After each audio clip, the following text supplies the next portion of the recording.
yang masih kecil di tengah padang pasir yang tidak ada tumbuh-tumbuhan dan air. Sebagai manusia tentunya Nabi Ibrahim tidak ingin mengerjakan hal tersebut kalau bukan karena perintah Allah Subhanahu wa Ta'ala. Sesuatu yang tidak dikehendaki Nabi Ibrahim tersebut ternyata menjelma menjadi sebuah ibadah haji yang kemudian hari akan diikuti berjuta-juta manusia. Dan dari peristiwa itu juga keluarlah air Zam-Zam yang dapat menghidupi jutaan orang dan bisa menyembuhkan berbagai penyakit. Memang kadang sesuatu yang kita benci justru adalah kebaikan bagi kita sendiri.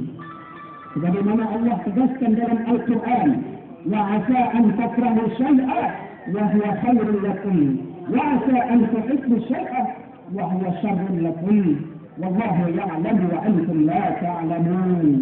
Walau jadi kamu benci kepada sesuatu padahal ia amat baik bagimu, dan walau jadi pula kamu menyukai sesuatu padahal ia amat buruk bagimu, Allah mengetahui dan kamu tidak mengetahui. Berdasarkan ayat ini, di dalam menghadapi ujian kehidupan dunia ini, kita harus sabar, tawakal, serta menyerah diri kepada Allah Subhanahu wa Ta'ala. Sebagaimana yang dicontohkan Nabi Ibrahim alaihissalam.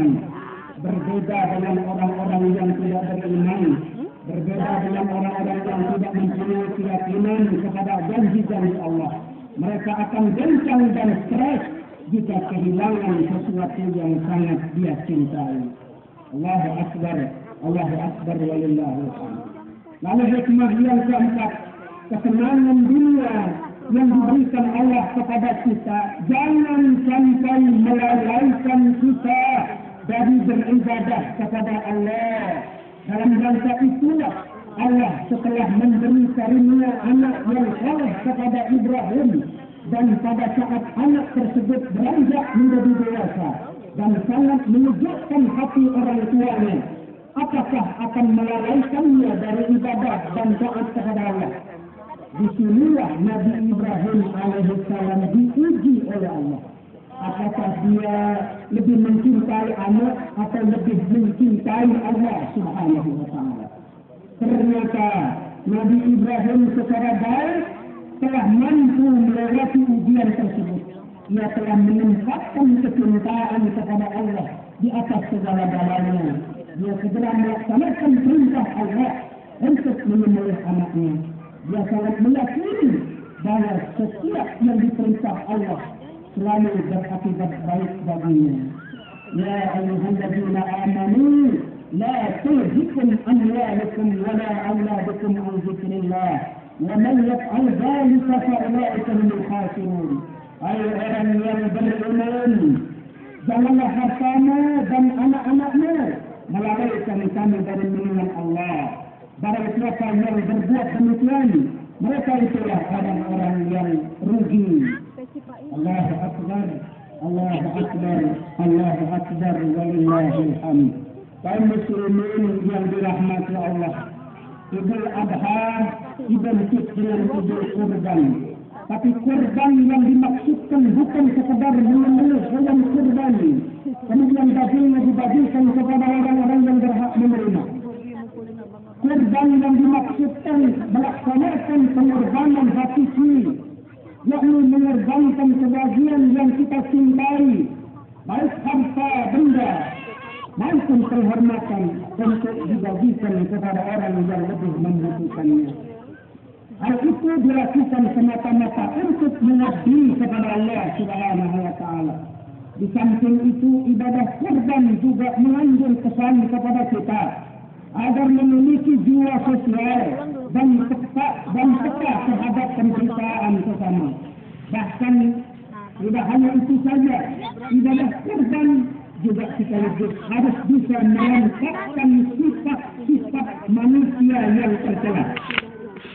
Ucapan rasa syukur atas segala anugerah yang diwujudkan dengan menafkahkan sebagian harta yang kita miliki dengan membeli hewan kurban serta pendistribusian daging hewan kurban kepada kalangan orang miskin di hari raya Idul Adha ini, agar mereka juga dapat menikmati kegembiraan yang sama.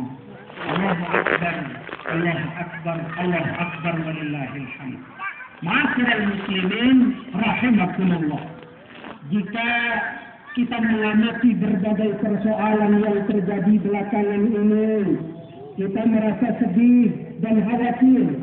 Bagaimana tidak, saat pengangguran makin menjadi-jadi, kebutuhan bahan pokok makin tidak terkendali, ketika moral sangat dibutuhkan, malah biaya pendidikan dan kesehatan makin mahal.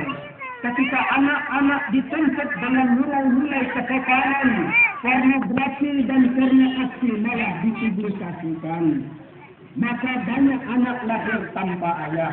Tawuran antar siswa makin menggila. Ruangan penjara penuh sesak oleh korban narkoba. Hal ini diperparah dengan berbagai kesulitan-kesulitan yang merata. Pengusaha kaya makin sulit, petani menjerit karena harga pupuk selalu. Memang, saudara kaum muslimin rahimakumullah, kejujuran, kebenaran, rasa malu seolah menghilang tanpa bekas. Kemana saja kita arahkan pandangan, selalu ada orang yang sibuk memperkaya diri dengan berbagai korupsi lainnya. Seolah harta dibawa mati, na'udzubillah.